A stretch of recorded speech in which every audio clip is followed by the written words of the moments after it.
Hello guys, my name is Jacqueline Asan Mwale. I'm a psychologist and gender activist, and I'm going to be talking to you guys about the importance of gender mainstreaming in a nation. So what is gender?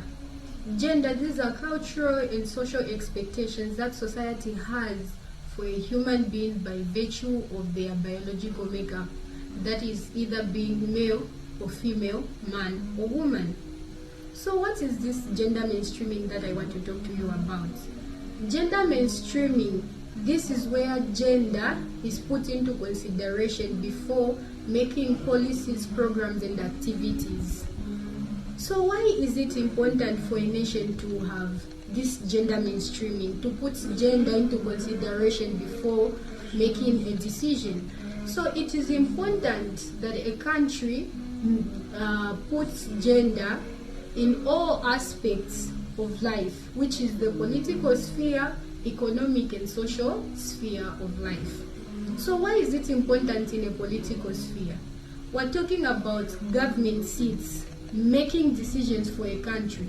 It is important that both men and women are included, because the government can be making a decision on behalf of both men and women, and the decision can be favoring maybe one gender. Let's say if the government or maybe parliament is full of men and doesn't have women at all, or less women.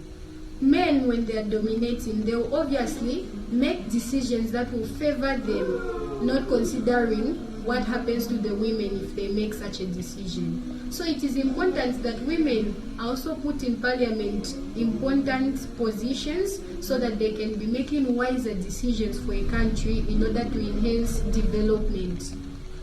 It is also important in the economic sphere that gender is also put into consideration, because when both a man and a woman is working and they are both able to bring something on the table, it's easy for them to reduce poverty.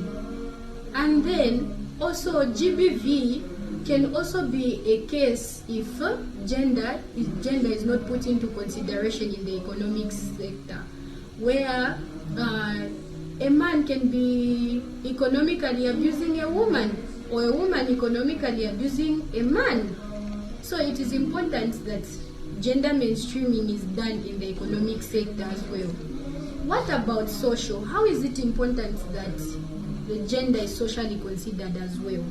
So the reason why it is important that gender is socially considered is the society expects a lot of different things from women and different things from men. But when we put gender mainstreaming into the social life, we will ensure that expectations are lowered down to a man's capabilities and a woman's capabilities. For example, a woman is expected to have kids in a society, but if a woman decides, when she looks at her health, her body, and she decides that she doesn't want to have kids because of maybe health complications, and maybe she just wants to keep her body in good shape, but the society expects a woman to have a child, what will happen? They'll make sure that they pressure her to have a child to a point where maybe she can fall into mental depression, mental health conditions, at a later stage maybe even commit suicide. It's the same thing with men. Men are socially considered to be strong, and they are not supposed to be expressive of their feelings. So it is important that we put gender into consideration to say even men are supposed to be expressing, because a lot of suicide cases come about because men are socially supposed to be strong or considered to be strong. So these are the importance of gender mainstreaming. There are many more, only to mention a few. Bye.